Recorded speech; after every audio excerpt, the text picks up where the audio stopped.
So I'm Joanna, I run a company called Makelight. I kind of feel a lot of the time with devices there's kind of this disconnect, or there's an isolation about it. And so I think signs like this, while I'm sure that's not particularly serious, can actually make a lot of sense. You see people like zombies walking around and they're disconnected from what's going on around them. I kind of made up this little diagram to kind of explain what I was thinking. It's kind of this notion of, you've got this option of being physically isolated but digitally connected. We're very connected, so we're having this conversation with people in the cloud, but maybe there's an opportunity to be physically connected as well as digitally connected. Oh, that photo again! I was really hoping no one was going to have it before me. It's an obvious one, but I put it in there because we love live events, and I think often now you go to a live event and you'll see people experiencing this live event through a screen. So they've paid good money, they've gone to be in this really live experience, but that's how they see it. So to my mind, the future is already here. It's just not very evenly distributed. I love this quote by William Gibson. I think any good idea that's going to happen in the future, you can always find little breadcrumbs in the past of the sort of things that it signals. And so this is a really great image from 1918, and this is Arthur S. Moyle and John D. Thomas, photographers, who amazingly managed to pull together 30,000 army soldiers to make these images. And they managed to get the perspective right, considering they couldn't text message each other or work it out. They just did. Fast forward to 2012, and 3,000 Korean students came together, formed this for World Donor Day. So there's something still human and still relevant about coming together, uniting to create images, to do these big kind of large-scale things. And then something kind of interesting started to happen in live events. So I don't know if you've been to a Coldplay concert recently, but if you had, at the last tour, you would have been handed a wristband, which literally made you part of the light show. So I also run a design studio, and one of my clients was a production company, and we saw this and loved it and thought, brilliant, really cool. Really, really, really expensive. So we thought, well, why don't we do it on phones? And so that's where Makelight came out of, essentially. So it's people as pixels, crowds as light shows, but we thought, let's take that one step further. What if we could actually make those light shows connected and make it into video content? So we set about trying to build that. And so we started really small. We got a room of people together, under 100 people. We built this technology. We were pretty sure it was going to pull off, but we didn't know. And it worked. The problem was we were only scaling to 100 people, and that wasn't going to do anyone any favours. We had visions of doing O2 Arena, doing Super Bowl. That was really the space where it was going to really work.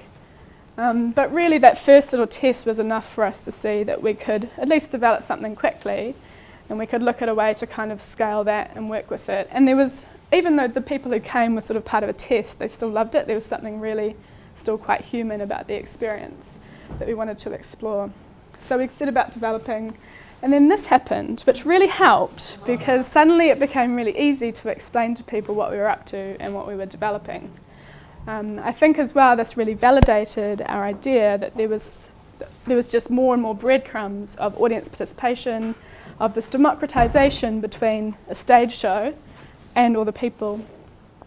And so this, while not as grand as the Olympic Games yet, is what we've been accomplishing in a smaller arena. So this is connected content. Now I've got a video which I can show you afterwards. The video is always way cooler, but you can look at the kind of screen grabs for now. So we're literally sending this connected content. So this is our pre-visualization software, which we can literally take a video, split it up over all the located devices, and essentially do what the Olympic Games opening ceremony did across devices.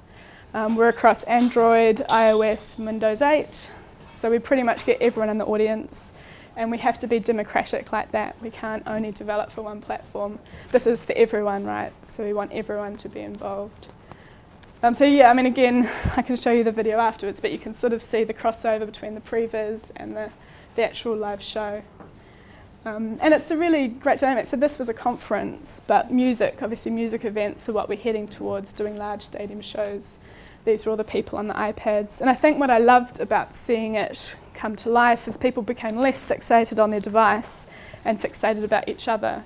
and the connection and what they were creating and unifiedly making. I think in the same way, if you think of those, the drop of blood or the making, you'd be less interested in your uniform or how what you were doing, and more interested in what the overall image was looking like and how you unite and come together in that way. So we're developing it up, and we're really excited about it because not only can we make this pretty cool effect at a live event, but once we've got that connection with the audience member, there's some other cool things that we can do. Within live events, there's never really been a really decent way to canvas everybody in one go and start to find out information. So gather data, to have sort of affiliate links and that kind of thing, to give brand sponsors a decent way to really get return on investment for their brand sponsorship. So we're excited about where that can develop and go. So we're starting to pick up some good traction here in the UK, as well in the States. We've got interest there in Canada as well, and in Australasia. So things are kind of expanding and growing really nicely, which is cool.